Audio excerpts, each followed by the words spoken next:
Good morning, everyone. Happy Thursday. It is December 3rd, I believe. I know I've been missing for about a week and a half, but as you can see from the title, I had kind of a good reason to be missing. So yes, I was rushed into the hospital the Monday before Thanksgiving. And by Wednesday, I've had a large portion of my bowels removed. And now I'm going to spend the next 6 months on a colostomy bag. So, history, I have had diverticulitis attacks in my past 4 different times. 2 in 2010, 1 in 2015, and another one in 2019. And my attacks are always caused by stress. It's when Mike and I are in the middle of like a major decision or something major is changing in our life that I get these full-blown just attacks, and it always attacks the upper left quadrant of my colon. And then what happens is I get pain that feels like I'm in labor. It literally comes and squeezes every like 10 minutes, and I'm usually in the hospital. I go to the hospital every time because it's that bad. And they put me on heavy-duty antibiotics, lots of pain meds, and then I recover. My first 2 that I had in 2010, the first one I was hospitalized for 4 days, the second one I was hospitalized for 5 days. 2015, I knew what this was when it came back again, and I told them when I walked into the ER, I said, this is diverticulitis, I need antibiotics, I need pain meds. But of course, they're not just going to hand those out to you. So, took me back, ran tests. Yep, you have what you say you have. You know what to do. Go home and rest. So I did. Same thing in 2019. I walked into that hospital knowing what I had, and we were in Florida then. It was right before we had moved back here, hence the stress. And I told them what I had. They ran their test, sent me home on some heavy antibiotics and pain meds. I recovered. This one, I didn't think it was diverticulitis. First off, the pain wasn't in the same area that it always has been. Like I said, it always attacked my upper left quadrant. This was pain that started behind my belly button and then went down and kind of curved to the right a little bit. The first thing I thought of was my appendix, because my appendix is not in the correct location in the human body. We discovered that during my surgery last year. So, I thought, because the pain was going toward my back and my appendix is actually located in my back where it's not supposed to be. I thought, oh, my appendix are bursting, or honestly, I wasn't sure exactly what this was. So Mike took me to the emergency room. I was checked in right before noon, the Monday before Thanksgiving, and got my pain somewhat under control. That's my biggest hurdle, is pain. You have to give me enough meds to knock down a horse to alleviate pain with me. It just, the narcotics that are out there just aren't cutting it.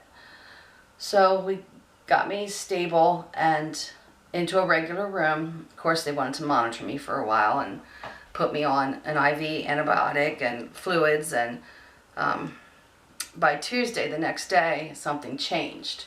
My pain rather quickly. Well, they discovered diverticulitis obviously on Monday, and said this one, the reason it's different is because I had a micro perforation. In other words, a hole had formed in the colon, but nothing that burst and spread through my system.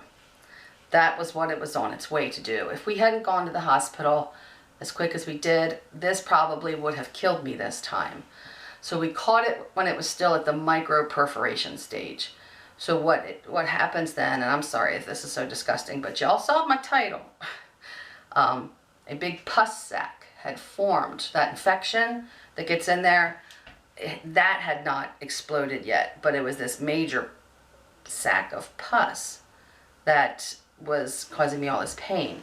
So by Tuesday, the pain all of a sudden went from that localized area to my entire abdomen. Just was, it was horrible, absolutely horrible.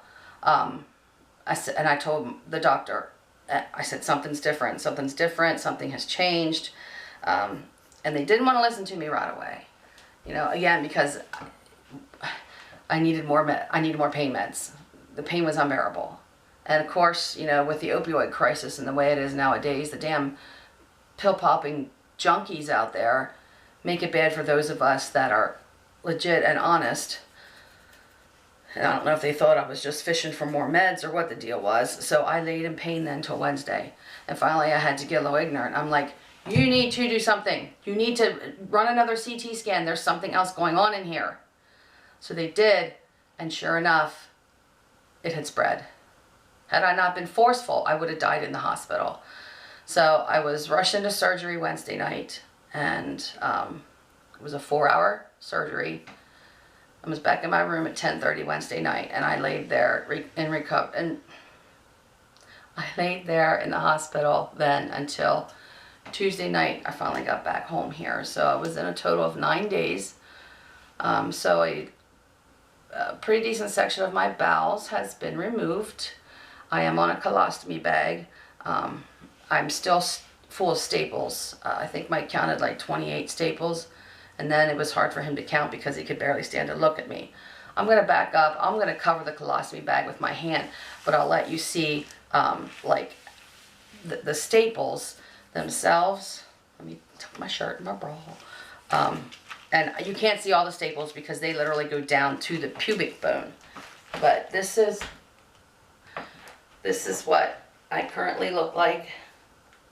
And then over here, if you could still see that, that was where my drain tube was for after surgery.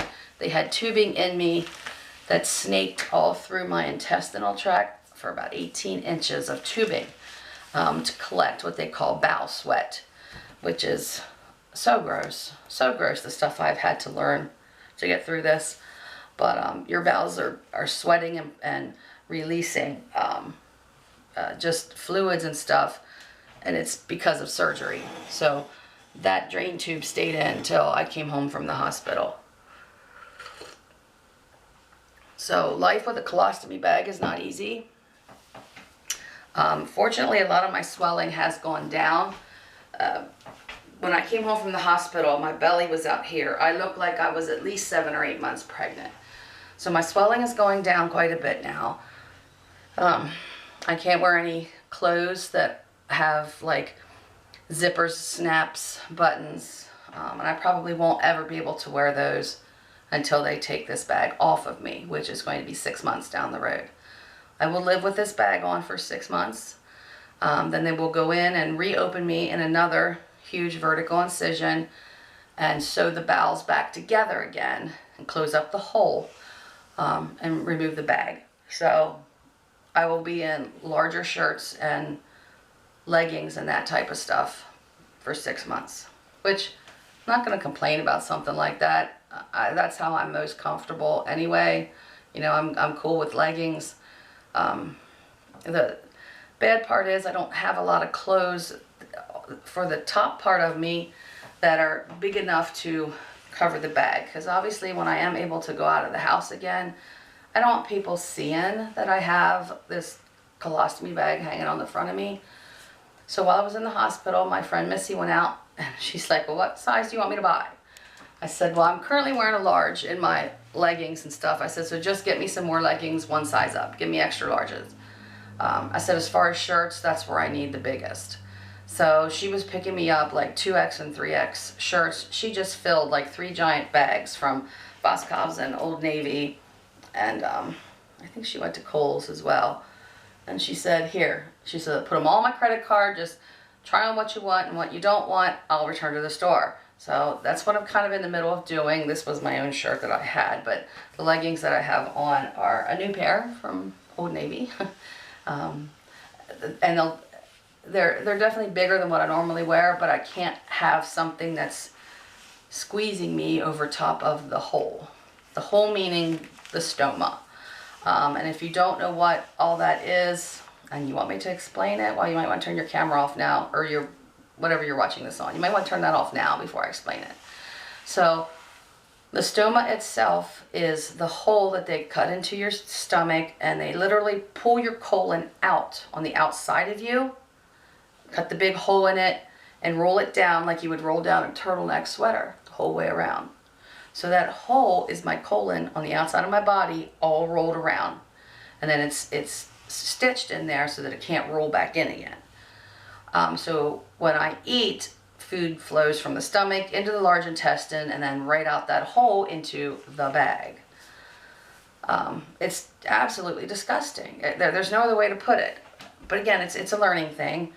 The bag gets changed twice a week. The bag gets emptied whenever I feel it needs to be emptied. So when the bag fills up like 2/3 full, I go to the bathroom and I empty it. And it's disgusting. Absolutely gross. The stoma nurse at the hospital said this, she warned me. She's like, the first time we empty this, she said, this is an absolutely horrible smell. And human waste is, when it first enters from the stomach to the colon, is very liquidy. But as the waste travels through your large intestine down to your small intestine, the liquid is pulled out of it, which hence makes it firm when you get rid of it. Once all that liquid is pulled out, the smell goes down a little bit, which explains why when you have a bad case of diarrhea, how it usually smells a lot worse than when you normally go. So this is at the top of my colon. So it is a smell from the pits of hell. I rhymed. Where was I going with this? My brain, I'm on enough meds right now that my brain is just having a little trouble functioning, but I need them. So I empty the bag a couple times a day. Usually about 3 times a day is all it needs at this point because I'm not eating much. I have no appetite right now. And then I change the bag twice a week. So honestly, I forget where I was heading when I started talking about that. Oh, now I remember. When you change the bag and everything comes off, then this hole is exposed on the outside of my body. Well, I have to clean that before I put a new bag on. And I learned that the inside of your colon literally has no nerve endings. Because when I'm cleaning myself, I'm touching the inside of my colon that's exposed and there's no feeling there. So I thought that was kind of interesting that we have no nerve endings there, because you can tap this and do whatever you want. And the only pain I'm feeling is actually the skin pain around it from where it's stitched. But the hole itself has no pain. But I still can't wear anything that would like catch it, like the zippers and the snaps, or dig into it. So I'm going to be living in frump clothes for a while. It's good this happened when it did because it's over the winter. I'm not going to, obviously I couldn't go to a pool. I'd be a hazmat. So it's working out good and for timing. So as of now, the bag should come off in about 6 months. So that'll be like June. Again, pain meds. I'm on a muscle relaxer. The worst pain I had outside of surgery, when they got me back in my room, was back pain that was worse than the actual surgical pain. I developed severe muscle spasms and tightening of the back in there. The longer I laid in that hospital bed, the worse it got. And I kept telling them, I want to go home. I want to go home to recover. I can't lay in this bed much longer because it's killing my back. I said, you need to up the pain meds, because they wouldn't send me home because my pain wasn't managed. But they wouldn't give me the meds I needed to manage the pain. And again, it was all blamed on this opioid crisis. I said, look, I'm tired of you people making the good people suffer for the bad people out there. I know what my body needs. You can't put me on what is nothing but glorified Advil and expect this to work. You know, I've been through so many surgeries in my life. Dilaudid is the only narcotic that works for me, and I need double the standard amount. So Mike was massaging my back, putting arthritis cream on it to try to get this back spasm to settle down. So we finally, after me pitching a fit, and if you follow me on Facebook, you'll see how I pitched a fit at a doctor so bad. I had already had Dilaudid in an IV, plus a 2 milligram I had taken orally, which at that point most people would be flat on their back, knocked out, sleeping. I was up, And I kept walking towards my doctor. And the more I walked toward her, she started backing up. I'm like, do you not see? Do you not see how much it takes to put me down? I said, you need to give me more. Finally, they gave in and gave me more. And 24 hours after that, I was discharged. So I'm on a muscle relaxer for the back, which slight improvement. But again, I just came home Tuesday night and it's only Thursday morning. So Tuesday night and all day yesterday was just horrendous. This morning, somewhat of an improvement. I got a shower and I'm up walking around. And I have to be active. For them to know that this bag is working properly, you need to keep your body going and keep your bowels going. So I can be active for a while, but then I know when I have to sit. Like right now I'm starting to get the shakes a little bit, and I need to get some food in me and go sit for a little. So I think that's what I'm going to do right now before I go any further, and I'll be back as soon as I need to eat. Hi again. So I'm back. I ate something. I took a nap. Then of course woke up with more pain. It's just like a constant cycle. My life doesn't consist of much more than a little bit of activity, take a nap, take some pain meds, rub myself with arthritis cream on my back, and be bored. So as far as my eating goes, I am on what they call a low residue diet. So it consists of all foods that are bad for you, which I just find insane. I guess the nutritionists know what they're doing, but low residue diet means you're eating foods that don't leave a lot of residue behind. So, like my choices of food consists of white pasta, white rice, white bread, everything they tell you not to eat to be healthy. I can have no fiber, no grains, no raw vegetables at all. Vegetables that I do eat must be thoroughly cooked, and then I'm still limited. I still can't have broccoli, cauliflower. There's a couple more on there, but I think it was stuff I don't normally eat anyway. I can have caffeine. So yeah, my diet. White potatoes is another big one. But no skins, because your body can't process potato skin. So my diet's kind of boring, and I would never think to ask Mike to eat like this, because that's not fair to him.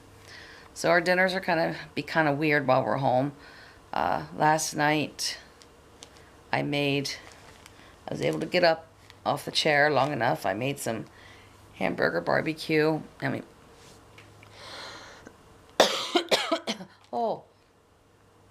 And we put it in wraps with some cheese on it. So I had one small one and that was it. But he also ate some sauteed zucchini, which I can't have that unless I want to go through the pain in the butt of cutting the skins off and taking the seeds out. Well, there's not much left after that. Besides, I was not hungry anyway. So my biggest hurdle right now is wanting to eat. I don't have an appetite. The doctor's office just called me about a half hour ago just to see how I'm doing, if I had any questions, and I told her I'm not getting too much output in this bag. It's not producing a lot, and she said that's actually because of the low residue diet, and that's a good thing, but I can't not eat. I have to keep eating, and she says that the body needs protein to heal. So I thankfully do have some protein powder out here. So I'm probably going to start making some shakes. I do have to get more food in me, I know that. I'm very weak. I get the shakes, but just nothing tastes good. I mean, now I have thrush in my mouth, which if you know anything about thrush, it's like it's kind of a bacterial infection in the mouth, similar to like a yeast infection, and you get it from prolonged antibiotics. Well, I was on antibiotics for 9 days, so now I got this like film on the inside of my mouth and these red bumps all over my tongue, and it affects the way food tastes, so nothing tastes good. I'm just a walking mess. I'm a walking bag of shit, literally. Like, literally, that's what I am right now. So, My youngest daughter and her husband are coming up for the weekend. Did I tell you this in the earlier message? I don't know. Like, I filmed a few hours ago and said I'd pick up the camera again, but now I can't remember what I told you.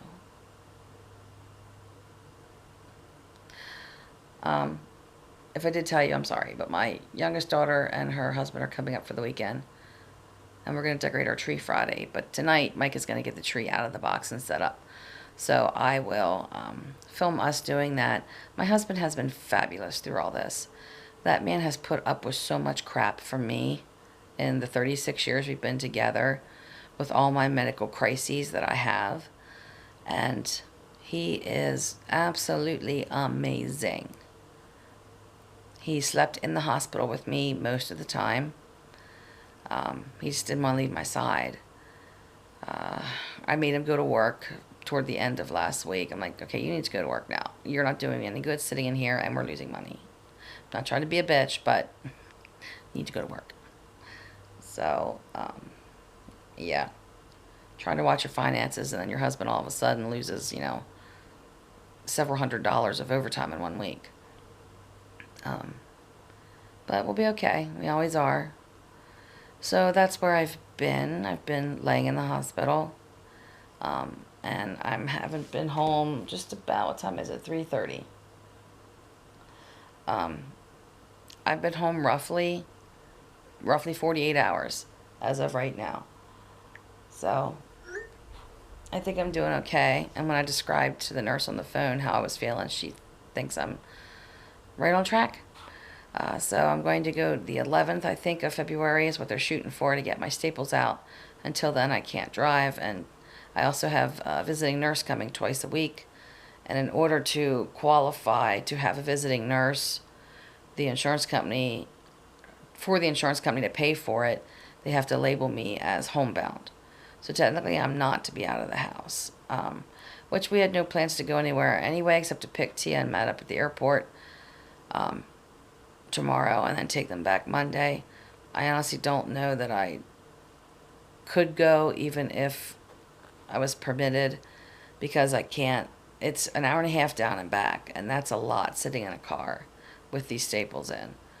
So I think I'm just going to stay here. I have friends delivering stuff to me. Like I said, my friend Missy dropped off a whole bunch of clothes. I finally went through all of them. I have a whole bunch for her to take back, because some of them are just, I look like an old lady in a muumuu. I'm just not doing that. Friends of ours are bringing over some turkey rice soup for me.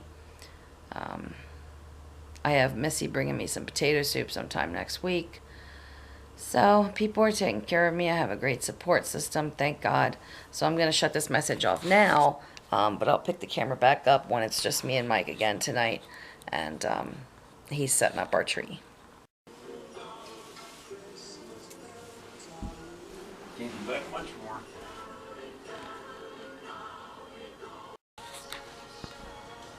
He did an awesome job. Tomorrow's decorating day. Now we've got flocking all over the carpets, and now he's going to vacuum for me. I honestly don't know what I'd do without this man.